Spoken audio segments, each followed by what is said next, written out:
ক্লাট-স্কিন tumour বা cancer কি? আপনারা সকলেই জানেন যে আমাদের মানবদের সবচেয়ে বড় যে সলিড অর্গান তার নাম হলো লিভার বা কলিজা, যেটি পেটের উপরিভাগে ডান এবং মধ্যভাগে থাকে। যেহেতু ওনার পিত্তনালীটা বন্ধ হয়ে গিয়েছিল, বিলিরুবিন 20-এর কাছাকাছি চলে গিয়েছিল, এই অবস্থায় সার্জারি করা অত্যন্ত জটিল। পিত্তনালীর শুরুর দিকে অর্থাৎ লিভারের যে জায়গা থেকে পিত্তনালীটা বের হয় ওখানেও কিন্তু ক্যান্সার হতে পারে। এই ক্যান্সারটার নাম হচ্ছে ক্লাট-স্কিন টিউমার বা ক্যান্সার। আসসালামু আলাইকুম, আশা করি দর্শক মণ্ডলী ভালো আছেন। আমি ডাক্তার মোহাম্মদ মুস্তাফিজুর রহমান, সহযোগী অধ্যাপক, হেপাটোবিলিয়ারি অ্যান্ড প্যানক্রিয়াটিক সার্জারি, বর্তমানে জাতীয় গ্যাস্ট্রোলিভার ইনস্টিটিউট অ্যান্ড হসপিটালে কর্মরত আছি। এইমাত্র যে রোগীর অপারেশন শেষ করলাম সেটি হলো ক্লাট-স্কিন টিউমারের অপারেশন বা সার্জারি। এটি অত্যন্ত রেয়ার একটি ক্যান্সার। ইভেন এমবিবিএস লেভেলেও এই ক্যান্সারটি সম্পর্কে খুব বেশি পড়ানো হয় না, যেহেতু এটি খুবই রেয়ার একটি ক্যান্সার। তাহলে আমরা আজকে একটু জানবো যে ক্লাট-স্কিন টিউমার বা ক্যান্সার কি। আপনারা সকলেই জানেন যে আমাদের মানবদের সবচেয়ে বড় যে সলিড অর্গান তার নাম হলো লিভার বা কলিজা, যেটি পেটের উপরিভাগে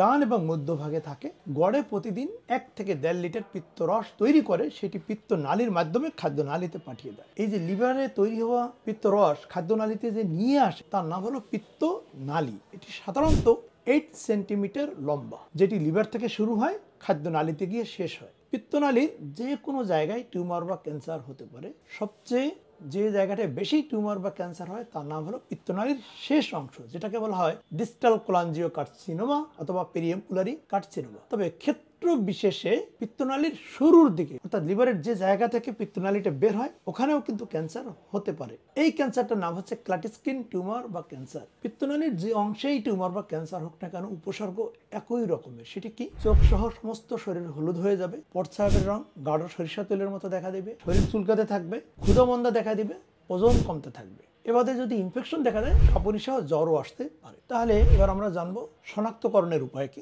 যখন রোগীর এই উপসর্গগুলো থাকবে, সাধারণত একজন ফিজিশিয়ানের কাছে যাবেন। ফিজিশিয়ানরা সাধারণত প্রথমেই লিভার ফাংশন টেস্ট এবং ব্লাডের কিছু ইনভেস্টিগেশন দেন। তবে সবচেয়ে যে ইম্পর্টেন্ট ইনভেস্টিগেশন তার নাম হলো MRCP, এবং ক্ষেত্র বিশেষে হোল অ্যাবডোমেন সিটি স্ক্যান অর্থাৎ পুরো পেটের সিটি স্ক্যান করার প্রয়োজন হয়। এগুলো সকল কিছু করে টিউমারের অবস্থান, টিউমারের গ্রেডিং স্টেজ সবকিছু নিরূপণ করা হয়। তারপরে প্ল্যান করা হয় যে আসলে কোন পদ্ধতিতে চিকিৎসাটা দেওয়া সম্ভব। আজকে যে রোগীর অপারেশন করলাম, যেহেতু ওনার পিত্তনালীটা বন্ধ হয়ে গিয়েছিল, বিলিরুবিন 20-এর কাছাকাছি চলে গিয়েছিল, এই অবস্থায় সার্জারি করা অত্যন্ত জটিল, যেহেতু অনেক জন্ডিস। এজন্য যে গ্যাস্ট্রোন্টারোলজিস্ট এই রোগীকে দেখেছিলেন, উনি কি করেছিলেন, পিত্তনালীর ভিতর দিয়ে 2টা নল পরিয়ে দিয়েছিলেন। এই যে পিত্তনালীর কথা বলছিলাম 8 সেন্টিমিটার, এটি লিভারের ওখানে গিয়ে 2টা ভাগে ভাগ হয়। বাম লিভারে একটা যায়, ডান লিভারের ভিতরে একটা ঢোকে। এ কারণে উনি এই 2টা স্টেন্ট ERCPর মাধ্যমে পিত্তনালীর ভিতর দিয়ে লিভারের 2 অংশে 2টি ঢুকিয়ে দিয়েছিল।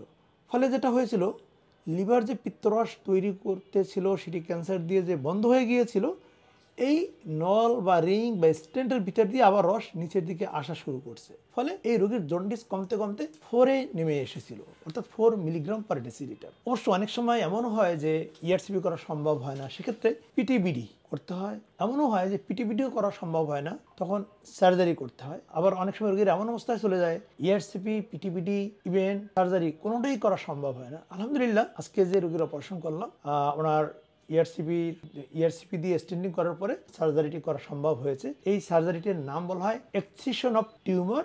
লিভার সহ ক্যান্সারটা ফেলে দিয়ে, সাধারণত যে কথাটা বলছিলাম, লিভারের ডান এবং বাম লিভার থেকে 2টা নালী বের হয়, সেই 2টা নালীর সাথে খাদ্যনালীকে জোড়া লাগিয়ে দেওয়া। আমরা সেই কাজটি আজকে করলাম।